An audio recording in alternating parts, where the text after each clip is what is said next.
Jack and the Beanstalk and the French Fries by Mark Teague. We may or may not this year, there's a story in Wonders written by this same author. So you might enjoy that as well coming up in the near future.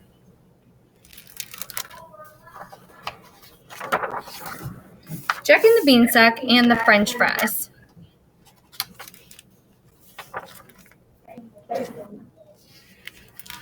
Now, if you do remember the Jack and the Beanstalk story at all, there is a cow involved in the story.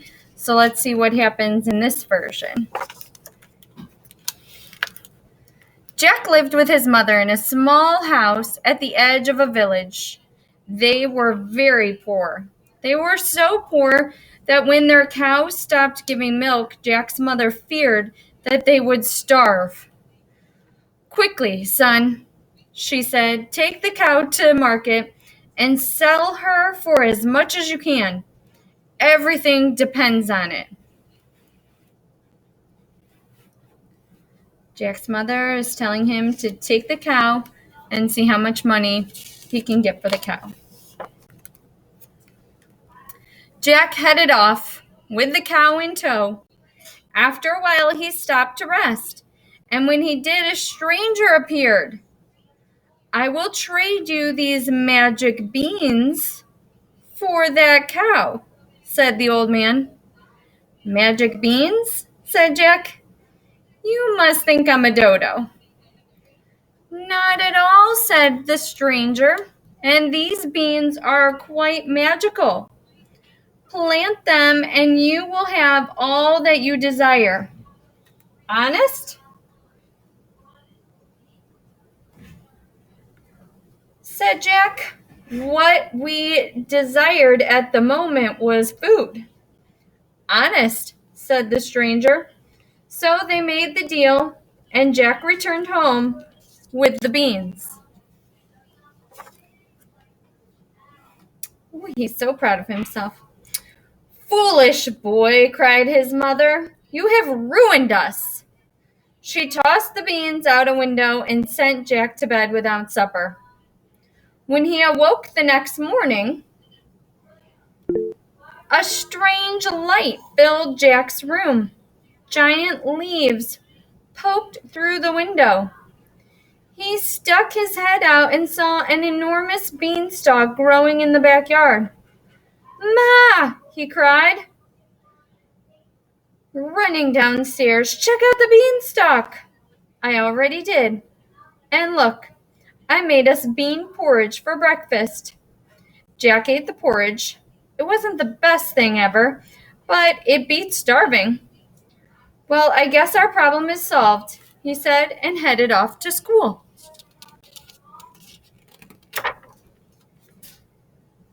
After that, Jack and his mother ate beans for all the time. They ate bean salad, bean soup, pickled beans and refried beans, baked beans, minced beans, mashed beans, breaded beans, bean sprouts, and bean dip. After a while, Jack grew tired of beans. He dreamed of burgers. He dreamed of French fries. Couldn't he have something else? He grumbled, staring at his bean chowder. "Why would you want anything else?" said his mother. "Beans are nutritious and delicious, and best of all, they're free." And thanks to the magic beanstalk, there were always more of them. The stalk produced enormous quantities of beans. They grew through the spring, the summer, and the fall. Even in winter, they kept coming. Jack's mother shared beans with the neighbors, and the neighbors' neighbors, and neighbors' neighbors' neighbors. Soon the entire village was eating them. At first, everyone seemed grateful, but the feeling didn't last. At dinner time, Jack could hear the howls of children from blocks away. "Please," they cried, "no more beans." School was even worse. Kids glared at him over their bean-filled lunches. His classmates said, "It's all your fault. You never should have planted that thing." "I didn't," said Jack. "Not really. But nobody believed him. Big kids threw bean sandwiches at him. Bullies chased him home from school. This has to stop, he thought. But he didn't know what to do. On his birthday, Jack was given a bean bag, a bean shooter, and a slice of bean cake, topped with a dollop of ice cream. That does it, he thought as he lay in bed. The beanstalk has to go. The next morning, he grabbed a hatchet and stomped outside. He was about to give the stalk a good whack when a stranger appeared once again. Wait, said the old man. Aren't you curious what's up there? I know what's up there, said Jack. Beans. Don't be foolish, said the stranger. Climb here. I'll give you a boost. Just then an angry mob appeared at the end of the street. Among them were the worst bullies from school. They carried torches and pitchforks. They chanted, "No more beans." One of them spotted Jack. Look, it's the bean kid. Okay, said Jack, I'll climb. He gave his hatchet to the stranger and scrambled up the beanstalk. Up and up he went, until the village looked small below him. Jack wasn't crazy about heights, but bullies were worse. He kept climbing. The beanstalk disappeared into a cloud. He realized he was hungry for anything other than beans, but there was nothing to eat and no way to go but up. Finally, the beanstalk arrived at the top of a cliff. From there, a path wandered off into the distance. Jack followed the path until he came to the front door of a huge castle. Hunger made him bold. There must be food here, he thought, as he slipped inside. Jack wandered gloomily hallways until he came to an immense kitchen. A giant woman stood at a wooden table. She was canning beans. Ugh, said Jack. What are you doing here? She cried, dropping her can.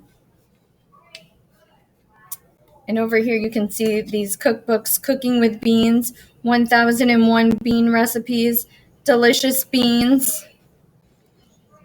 I was hoping for something to eat. Silly boy, don't you know where you are? My husband is a giant, twice as big as me, and lately he's been very grumpy. I'll bet it's the beans, said Jack. Don't be ridiculous, she said. Beans are nutritious and delicious, and best of all, they're free. But Jack was right. Ever since the mighty stalk had appeared, the giants had been eating nothing but beans, and Mr. Giant was sick of them. Loud footsteps sounded in the hallway. Fee, fi, fo. Say, what's for lunch? Quick, hissed Mrs. Giant, you must hide. Jack dove headfirst into a flour barrel. A moment later, Mr. Giant strode into the kitchen. Boy, am I hungry. Good, Mrs. Giant said. I made you a nice bean salad. Bean salad, he cried. But all we ever have is beans, and I hate beans. We love beans, she said, and they're good for you. How do you think you got so big? Don't know, but you eat 'em, and you're puny. I'm bossy, she said. Now eat your salad and stop complaining.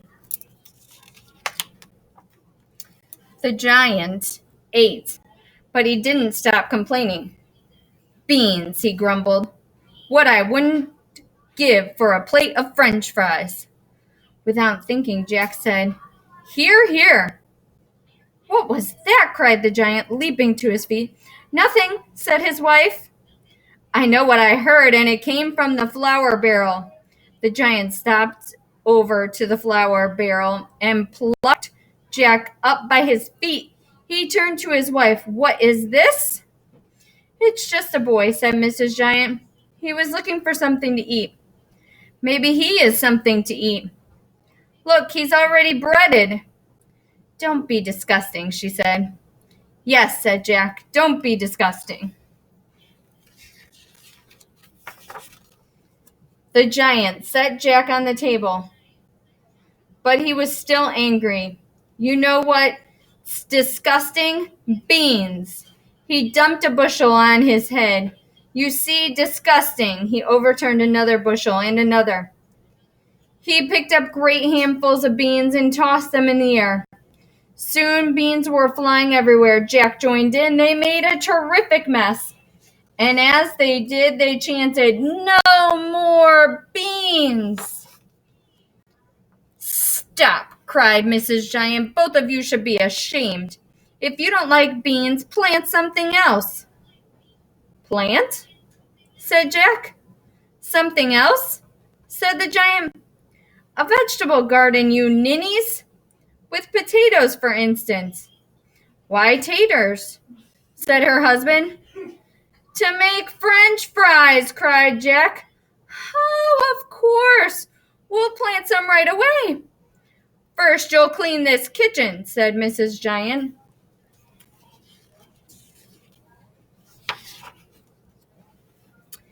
As soon as they were done, they headed down the beanstalk. The bullies were waiting at the bottom.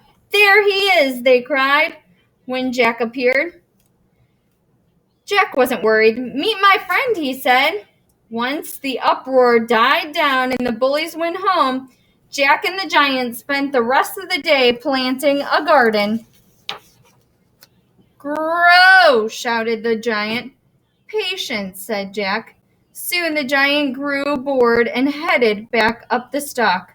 But Jack tended his garden every day. The vegetables grew and grew. In fact, whatever magic had produced the beanstalk seemed to be working on other plants as well. Before long, the backyard was bursting with carrots, corn, potatoes, tomatoes, and asparagus. Everything was enormous. There was so much food, they didn't know what to do. So Jack and his mother cooked up a feast. The smell spread across the village and all the way up the beanstalk. By dinner time, everyone was there, even the giants. It was the most stupendous meal anyone could remember. They all agreed that the food was delicious and nutritious, and best of all were the French fries.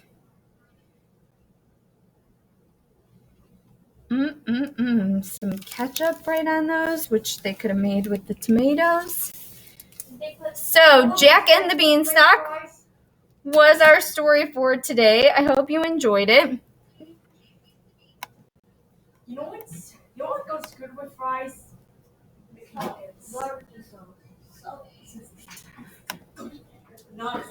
All right, so now I'm putting in the poll. Was that story